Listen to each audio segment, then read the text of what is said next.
राजधानी दिल्ली के model town कल्याण विहार इलाके से एक बार फिर से दिल दहलाने वाली खबर सामने आई है। ये घटना ऐसी ही है जैसी हाल ही में अतुल सुभाष के केस में नजर आई थी।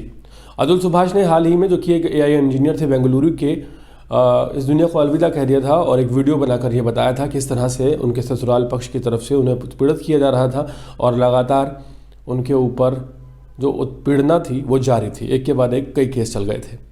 हाल फिलहाल जो मामला सामने आया है वो राजधानी दिल्ली के मॉडल टाउन का है। मॉडल टाउन के रहने वाले पुनीत खुराना, जो कि मॉडल टाउन के जाने माने कैफ़े वुड बॉक्स के मालिक थे, उन्होंने 31 दिसंबर की रात को खुदकुशी कर ली। पुलिस को जब जानकारी मिली और पुलिस के पहुंचने पर वो मृत पाए गए। पूरे परिवार में गम का माहौल है और पुलिस ने इस बात की जानकारी दी है कि परिवार वालों का आरोप है कि पुनीत खुराना की बीवी मनिका और उसके ससुराल वालों की वजह से उन्होंने ये कदम उठाया है। साथ ही परिवार वालों को यह भी आरोप है कि 2016 में पुनीत और मनिका की शादी हुई थी और शादी के बाद धीरे धीरे इनके बीच दरार शुरू हो गई और एक ऑडियो रिकॉर्डिंग भी सामने आई तकरीबन 15 से 16 मिनट की, जिस ऑडियो रिकॉर्डिंग में देखा जा सकता है कि पुनीत और मनिका बात कर रहे हैं। पहले इनकी बातचीत नॉर्मल रहती है, धीरे धीरे तू तड़क पर आती है और फिर गाली गलौज तक बात पहुंच जाती है। इसमें कई बड़े खुलासे होते हुए नजर आते हैं। इस ऑडियो में पुनीत को ये कहती हुई नजर आती है मनिका कि तुम फिर बोलोगे कि धमकी दोगे कि मैं खुदकुशी कर लूँगा। और फिर उसके बाद इस ऑडियो में एक जिक्र ये भी होता है कि मनिका कहती हुई नजर आती हैं कि मैं तुम्हारे बिजनेस में पार्टनर हूँ।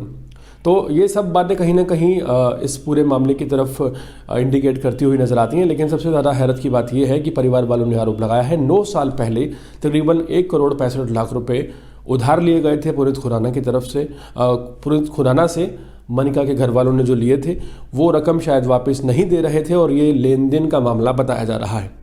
हाल फिलहाल राजधानी दिल्ली में भी एक बड़ी घटना ऐसी घट गई है जो अतुल सुभाष का मामला पूरे देश में गरमाया था और पुरुष आयोग की मांग उठी थी और ये कहा जा रहा था कि पुरुषों के लिए भी कोई ऐसा डिपार्टमेंट होना चाहिए कि अगर पुरुष उत्पीड़ित होता है, महिलाओं के लिए जो उनकी रक्षा के लिए कानून बने हैं उनका दुरुपयोग करके उनको प्रताड़ित करती हैं, तो पुरुष के लिए भी सुनने वाला कोई अधिकारी, कोई डिपार्टमेंट, कोई विभाग होना चाहिए, जो कि हमारे देश में नहीं है। और इन्हीं मामलों पर संज्ञान लेते हुए सुप्रीम कोर्ट ने भी हाल ही में ये कहा था कि जिस तरह से दुरुपयोग हो रहा है महिलाओं के द्वारा, कुछ महिलाओं के द्वारा इन कानूनों का, ये वाकई चिंताजनक है।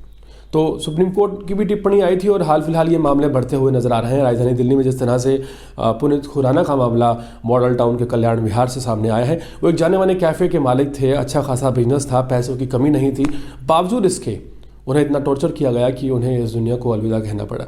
परिवार वाले हाल फिलहाल अपने बेटे के लिए इंसाफ मांग रहे हैं। एक वीडियो भी 59-60 मिनट का उन्होंने बनाया था, जिस तरह अतुल सुभाष ने बनाया था, लेकिन उस वीडियो को उन्हें नहीं दिया जा रहा है। दिल्ली पुलिस ने उस वीडियो को अपने पास रखा है, यानी कि मोबाइल जब्त कर लिया गया है। तो जाहिर सी बात है कि दिल्ली पुलिस के पास वो वीडियो है, लेकिन परिवार वालों का आरोप है कि दिल्ली पुलिस उन्हें वो वीडियो नहीं दे रही है। वीडियो सामने आने के बाद कई बड़े खुलासे होने की उम्मीद जताई जा रही है।